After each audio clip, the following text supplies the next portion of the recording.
La citoyenneté est-elle en danger à cause de la montée vertigineuse du repli régional? Le communautarisme rampant se fraye-t-il un chemin dans la République, à tel point que l'espoir du commun vouloir vivre ensemble serait menacé, voire perdu? Il ne viendra à l'esprit de nommer personne tant qu'on n'a pas été cité par quelqu'un et qu'on est tenu par la réserve qu'imposent la pudeur et la bienséance. Cependant, il est important de rappeler que beaucoup de ceux qu'on voit et entend aujourd'hui encore étaient dans l'antichambre du pouvoir déchu, ont bénéficié de décrets et de largesses du professeur Alpha Condé, président renversé, et furent aussi dans une plus grande proximité avec ce dernier que parfois ses plus proches collaborateurs. Le temps viendra de nommer ces éternels intrigants de la République, visiteurs obscurs du soir, courtisans de tous les chefs d'État qui se sont succédés à la tête du pays, rats des palais, souris de tous les pouvoirs. Ce sont eux les ennemis invisibles des dirigeants et du pays, et non les commis toujours appelés à servir, et depuis des lustres dévoués à la cause de leur nation. La race des prédateurs est une mauvaise herbe qui repousse sans cesse et résiste à toutes les tempêtes. La politique, telle qu'elle a été apprise, comprise et pratiquée depuis toujours, au large des rivières du Sud, serait-elle faite pour permettre aux élites de monter sur un piédestal, de se goinfrer, d'assurer leur survie? Ou devrait-elle servir à s'occuper des affaires de la cité, avec efficacité et loyauté envers le peuple? Un homme politique a forcément son agenda, des calculs à lui, et a besoin de séduire les électeurs en faisant feu de tout bois. C'est pourquoi il envisage toutes sortes d'alliances et fait campagne pour obtenir les suffrages des citoyens afin d'accéder au pouvoir. La phase de conquête du pouvoir, très perméable et ouverte à toutes les compromissions, ne devrait pas être confondue avec le moment où l'on arrive aux affaires. L'exercice du pouvoir se fait au bénéfice de tous, sans l'idée d'exclure et marginaliser les adversaires et opposants. C'est l'heure de vérité, car c'est l'instant de la vertu et des compromis gagnants. Or, on a l'impression fâcheuse dans nos pays que tout le temps, c'est la course folle et permanente pour conquérir ou conserver le pouvoir dans un mélange des genres extraordinaires et un esprit de transgression dangereux. Des individus lugubres qui devraient se contenter de leur choix propre estiment, bonnement, avoir le droit naturel et incontestable de parler au nom et pour le compte de leur communauté.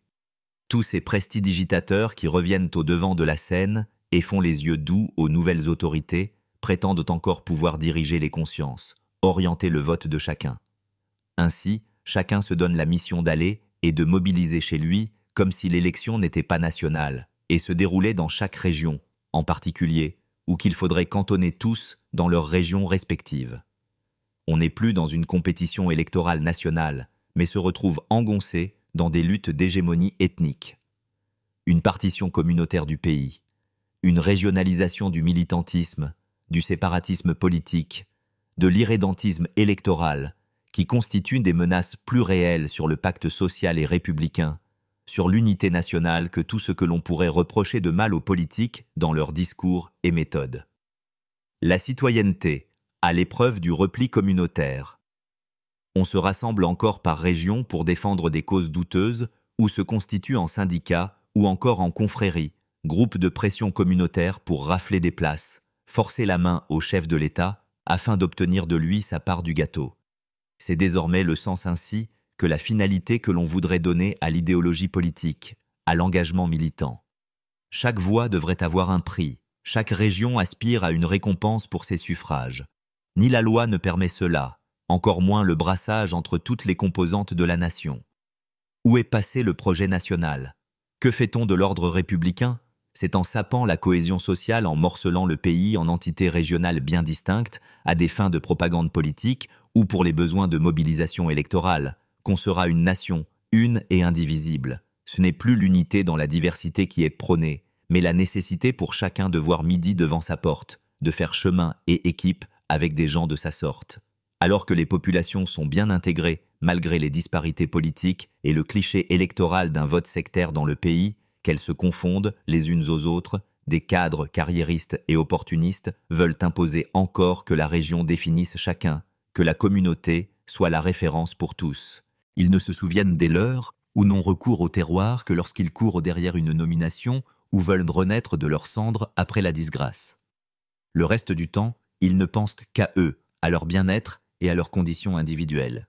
Ils considèrent les populations comme leur bétail électoral, l'attrape-nigo du chef en place. Il n'y a que les slogans qui ont évolué et changé un tant soit peu. Les acteurs restent les mêmes, le prince du moment demeure la cible. Éternels intrigants, ennemis indécrottables de la République. Quoi qu'il en soit, il reste clair et évident qu'aucune région du pays ne peut élire un président de la République sans disposer d'une majorité suffisante pour ce faire, comme aucune communauté ne peut gouverner seule sans l'appui des autres, car la Guinée est l'affaire de tous et concerne chacun. Alors, il est malvenu de se livrer à un clientélisme politique abject et de verser dans le marchandage à caractère tribal et régionaliste.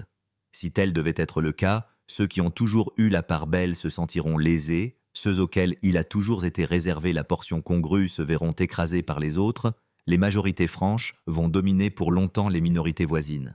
C'est la République qui garantit l'égalité des chances et la nation qui fait de la place à tous. Au demeurant, chacun est libre de prêcher pour sa chapelle et d'appeler à voter massivement pour le candidat de sa préférence. Cependant, nul n'a reçu mandat de représenter les autres ou de se substituer à eux. Ce n'est pas la plutocratie ou l'époque révolue des votes censitaires. Jamais un ressortissant d'une région, aussi influent qu'il soit, n'a réussi à rallier toute sa communauté à un camp, à un homme, et n'a pu damer le pion aux partis qui, chez lui, ont habituellement les faveurs des électeurs. Les illusions nourries, chaque fois, ont été suivies de la désillusion provoquée par des défaites cinglantes. Quand se résoudra-t-on à ne pas répéter les erreurs du passé, à comprendre que dans notre société, la politique est souvent considérée comme un jeu de dupes où les individus se trompent mutuellement, trichent et abusent de l'autre à qui mieux, dans un climat de conflit et de collusion d'intérêts, d'émulation malsaine.